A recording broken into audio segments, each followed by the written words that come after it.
పల్నాడు జిల్లా గుర్జాల నియోజకవర్గ పరిధిలోని వివిధ మండలాల్లో అర్హులకు ఎమ్మెల్యే ఎరపతినేని శ్రీనివాసరావు సీఎంఆర్ఎఫ్ చెక్కులు పంపిణీ చేశారు. అనారోగ్యంతో బాధపడుతున్న వారి కుటుంబాలకు వైద్య ఖర్చుల నిమిత్తం, అలాగే చికిత్స పొందుతూ చనిపోయిన వారి కుటుంబాలకు సీఎంఆర్ఎఫ్ చెక్కులు అందజేశారు. 68 మందికి లబ్ధిదారులు 50,20,000 రూపాయల చెక్కులను పిడుగురాలలో పంపిణీ చేశారు. ఈ కార్యక్రమంలో పాల్గొన్న లబ్ధిదారులు ముఖ్యమంత్రికి ఎమ్మెల్యే ఎరపతినేని శ్రీనివాసరావుకి ధన్యవాదాలు తెలిపారు.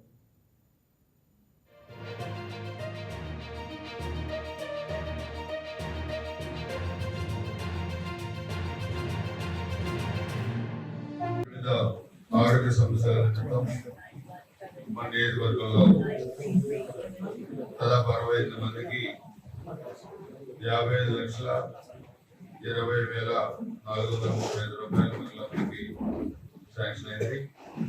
గత నెలలో ఇదే రోజు 7/1/2025 34,11,375 రూపాయలు ఇవ్వడం జరిగింది.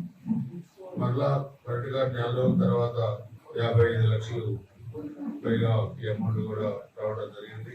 సో చాలా పెద్ద ఎత్తున ఈ గుర్జాల నియోజకవర్గానికి అడిగిందే తడువుగా పార్టీలతో సంబంధం లేకుండా ఎవరైతే పేదరికంతో ఇబ్బంది పడతా ఉన్నారో కుల మతాలకు సంబంధం లేకుండా అందరికీ కూడా ఈ అమౌంట్ ఇచ్చిన ముఖ్యమంత్రి గారికి ఎన్డీఏ ప్రభుత్వానికి నేను గుర్జాల నియోజకవర్గం తరఫున కృతజ్ఞతలు కూడా తెలియజేస్తా ఉన్నాను. అదేవిధంగా ఈ రోజు షేక్ అలీషా ఫెడరల్ 5వ వార్డు ఎల్ఓసి 3,09,495 రూపాయలు ఈరోజు ఎల్ఓసి వచ్చింది. మొత్తం అమౌంట్ అది 8,30,000 రూపాయలు. ఆ అమౌంట్ లో ఈరోజు ముందుగా 3,09,495 రూపాయలు ఇది కూడా రావడం జరిగింది. సో దయచేసి అందరూ కూడా మరి నియోజకవర్గంలో ఉన్న అందరూ కూడా దాదాపుగా ఈ సీఎం రిలీఫ్ ఫండ్ ని చాలా బాగా ఉపయోగించుకుంటున్నారు. ఎందుకంటే పేదరికంలో ఉండి ఆరోగ్య సమస్యలతోని హాస్పిటల్కి వెళ్ళి ఇబ్బంది పడే పరిస్థితికి గత ప్రభుత్వానికి ఈ ప్రభుత్వానికి ఒకసారి వ్యత్యాసం చూస్తే గత ప్రభుత్వం 5 సంవత్సరాలు మొత్తం వాళ్ళు 2 కోట్ల రూపాయలు కూడా ఇవ్వలేదు.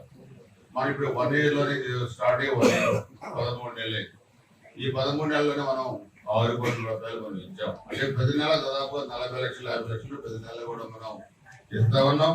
ఇది చాలా పెద్ద అమౌంట్. దయచేసి అందరూ కూడా అర్థం చేసుకోవాల్సిందిగా కోరుకుంటూ ఇప్పుడు 1 by 1 తీసిన వాళ్ళందరూ కూడా దయచేసి వచ్చి చెక్కులు తీసుకోవాల్సిందిగా కోరుతాం.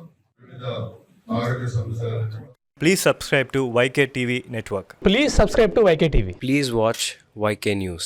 Don't forget to subscribe YK News channel.